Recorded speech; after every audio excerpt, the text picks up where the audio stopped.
Bueno, vamos con el cuarto apartado, en el que vamos a ver cómo se pasa del periodo republicano al imperio, ¿de acuerdo?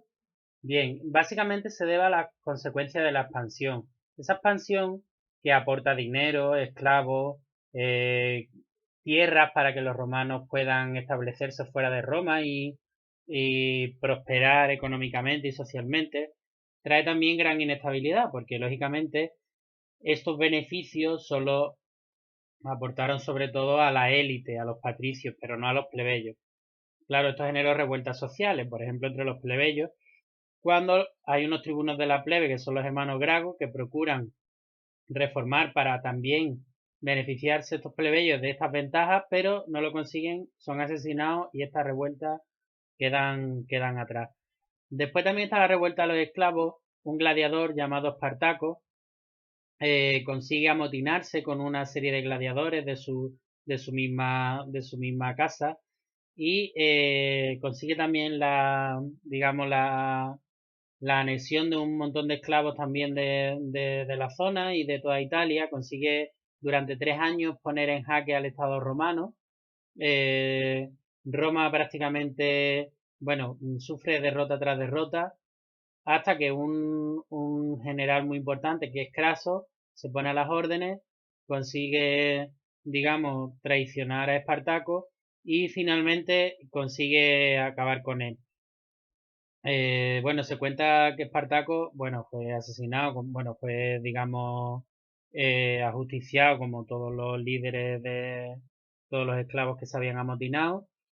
Fue descuartizado en muchos trozos y diseminado de forma, bueno, desconocida por el territorio itálico para procurar que todos aquellos, bueno, seguidores pues no pudieran, digamos, no tuvieran un sitio al que, digamos, una tumba, digamos, en la que profesar su devoción a Espartaco y además también para que sirviera, digamos, para prevenir a todos aquellos esclavos que tuvieran alguna tentación de poder rebelarse contra sus amos, digamos, de que no lo hicieran porque ese era el final que se les esperaba, ¿vale? Así que bueno, os pongo un vídeo que es interesante sobre el tema. También hay series de televisión, películas y demás sobre este personaje que, bueno, ha sido ampliamente estudiado.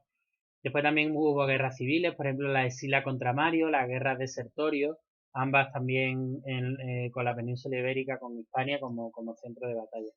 Después en el primer siglo antes de Cristo, bueno, fruto de esta inestabilidad, se van a producir dos triunviratos. Triunviratos son uniones de tres generales para intentar pacificar el territorio. Entonces, vamos a tener un primer triunvirato en el que vamos a tener a Pompeyo, a Julio César o a Craso. Craso es el que acaba con la rebelión de Espartaco, en el que al final van a terminar, bueno, se dividen el territorio para gestionarlo.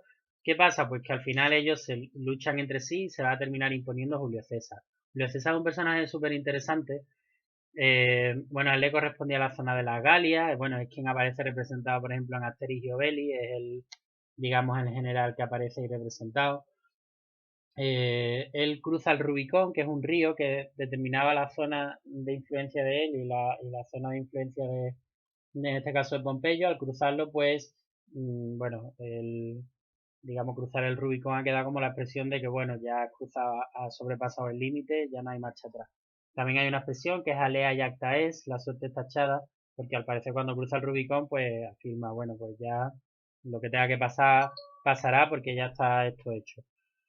Bien, también, bueno, Julio César, bueno, una vez que vence, pues nombrado dictador perpetuo, va a gobernar durante mucho tiempo hasta que en el Senado, pues hay digamos, una traición y lo asesinan, ¿vale? Le aceptan varias puñaladas, varios senadores.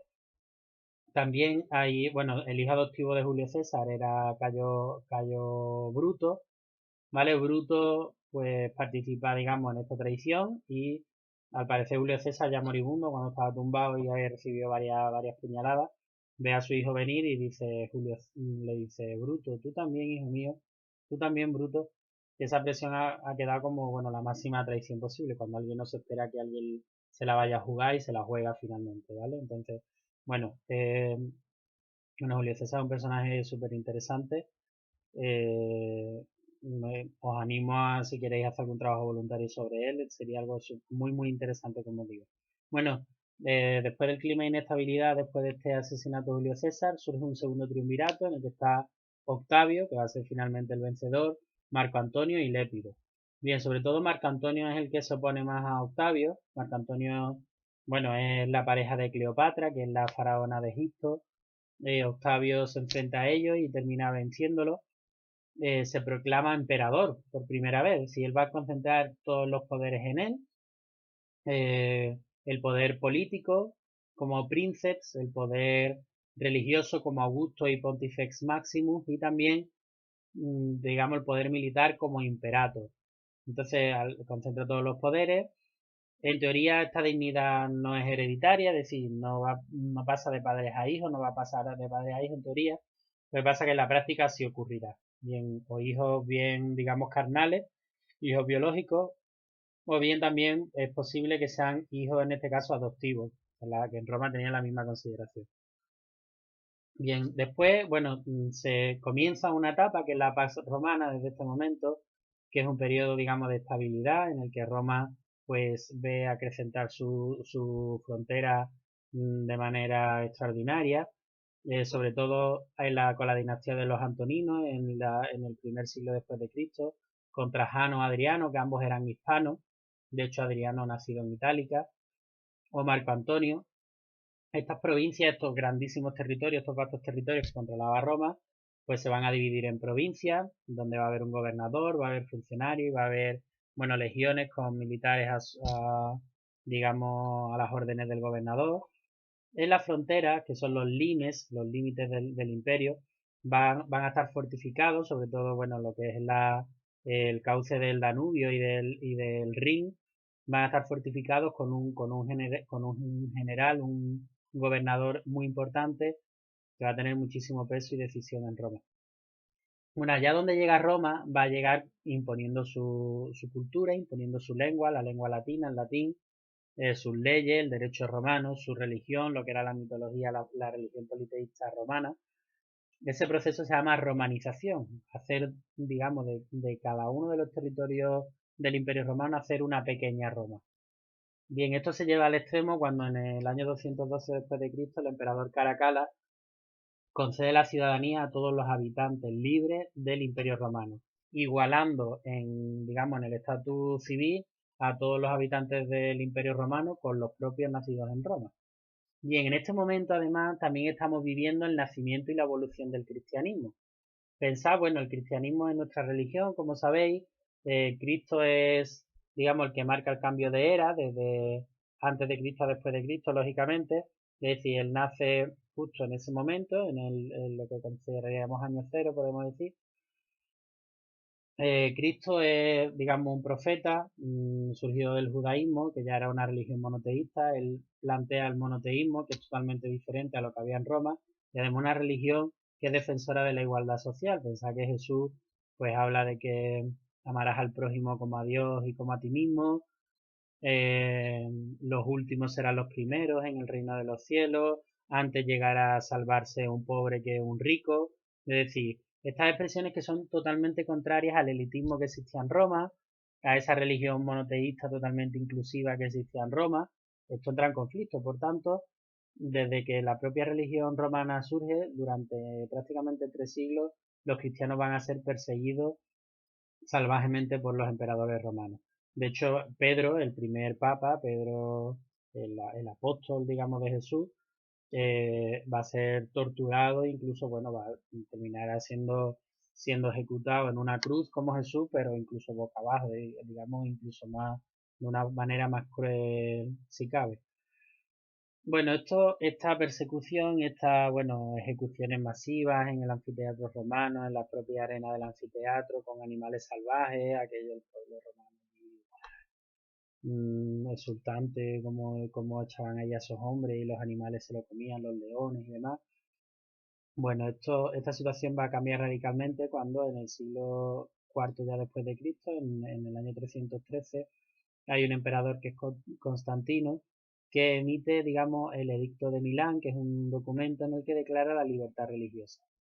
Es un paso previo a que en el año 380 Teodosio, a través del edicto de Tesalónica, convierte al cristianismo en la religión oficial la religión oficial del imperio, en la religión oficial de Roma. Entonces hemos visto que se ha dado la vuelta a la tortilla, de ser la religión perseguida, pasa a ser la religión oficial, y ahora los paganos no van a ser los cristianos, sino que van a ser aquellos que creían en la religión antigua de Roma.